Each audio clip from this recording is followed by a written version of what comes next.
तो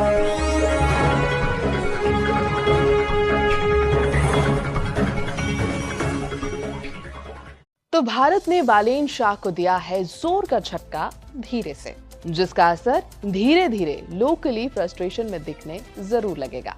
तो ये झटका कौन सा है, क्या है मामला, आज बात इसी पर। और इंडिया ने नेपाल को पेट्रोल या डीजल की सप्लाई पूरी तरह बंद नहीं की है। फ्यूल सप्लाई ऑफिशियली जारी है, लेकिन बॉर्डर एरियाज में नेपालियों की चालाकी पर फुल स्टॉप जरूर लग गया है।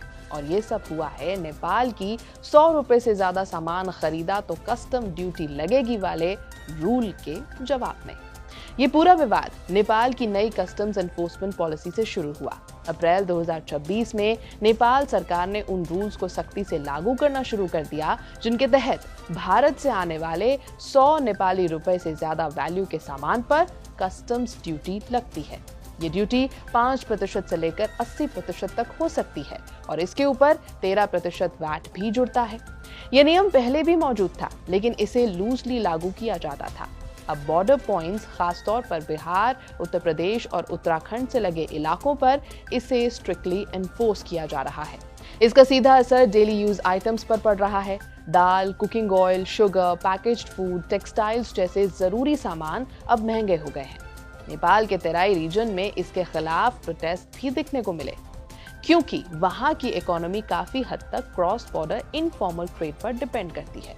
ऑपोजिशन पार्टीज जैसे नेपाली कांग्रेस ने भी इस पॉलिसी का विरोध किया है और कहा है कि इससे आम लोगों और छोटे व्यापारियों को नुकसान हो रहा है।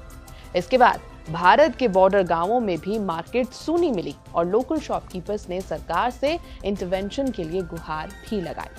भारत ने इस पूरे मामले पर कॉशियस रिस्पॉन्स दिया है। मिनिस्ट्री ऑफ एक्सटर्नल अफेयर्स ने कहा कि वो काठमांडू के साथ इस मुद्दे पर बात कर रहा है और ये भी साफ किया कि पर्सनल यूज के सामान पर कोई असर नहीं पड़ेगा। लेकिन इसी बीच फ्यूल को लेकर एक अलग सुपर मूव सामने आई। नेपाल अपनी पेट्रोलियम जरूरतों के लिए लगभग पूरी तरह भारत पर निर्भर करता है। अप्रैल 2026 तक नेपाल ने भारत से तकरीबन 5,68,000 किलोलीटर पेट्रोल और 1 मिलियन किलोलीटर डीजल इंपोर्ट किया। लेकिन ग्लोबल ऑयल प्राइसेस बढ़ने और नेपाल में टैक्सेस ज्यादा होने के कारण वहां तेल महंगा हो गया। हालांकि नेपाल सरकार ने अप्रैल में पेट्रोलियम ड्यूटीज में तकरीबन 50% की कटौती की, फिर भी भारत के मुकाबले कीमतें ज्यादा रहीं। यही प्राइस डिफरेंस एक बड़े इशू में बदल गया। बड़ी संख्या में नेपाली व्हीकल्स भारतीय बॉर्डर टाउन्स जैसे सुनौली, नौतनवा और सोनबरसा में आकर सस्ता तेल भरवाने लगे। कई मामलों में तेल को बल्क में खरीदकर नेपाल में रीसेल या होर्ड किया जाने लगा। इससे इंडियन फ्यूल पंप्स पर प्रेशर बढ़ा और स्मगलिंग जैसी स्थिति भी बनने लग गई। इसके जवाब में भारतीय अथॉरिटीज ने लोकलाइज्ड रिस्ट्रिक्शंस लागू कर दिए। नेपाली बाइक्स को एक बार में 3 लीटर, कार्स को 10 लीटर और ट्रक्स को 20 लीटर फ्यूल देने की लिमिट तय कर दी गई। साथ ही कैन्स या ड्रम्स में बल्क फ्यूल सेल पर पूरी तरह से रोक लगा दी गई। ऑयल कंपनीज को भी स्ट्रिक्ट इंस्ट्रक्शंस दे दिए गए कि वो इन रूल्स को फॉलो करें। इन रिस्ट्रिक्शंस का असर तुरंत दिखा। बॉर्डर एरियाज में लंबी क्यूज लगने लगी। नेपाल के कई इलाकों में फ्यूल शॉर्टेज जैसी स्थिति बन गई और ड्राइवर्स और ट्रेडर्स में नाराजगी बढ़ गई। उत्तर प्रदेश और बिहार के लोकल प्रशासन ने इसे स्मगलिंग रोकने और डोमेस्टिक सप्लाई को बचाने के लिए एक जरूरी कदम बताया। इस पूरे घटनाक्रम के पीछे एक डीपर स्ट्रक्चरल कारण भी है।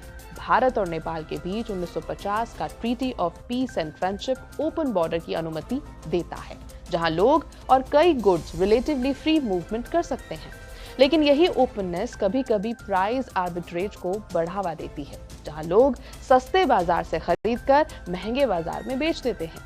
मिडिल ईस्ट टेंशंस और ग्लोबल ऑयल प्राइस सर्ज ने इस गैप को और बढ़ा दिया।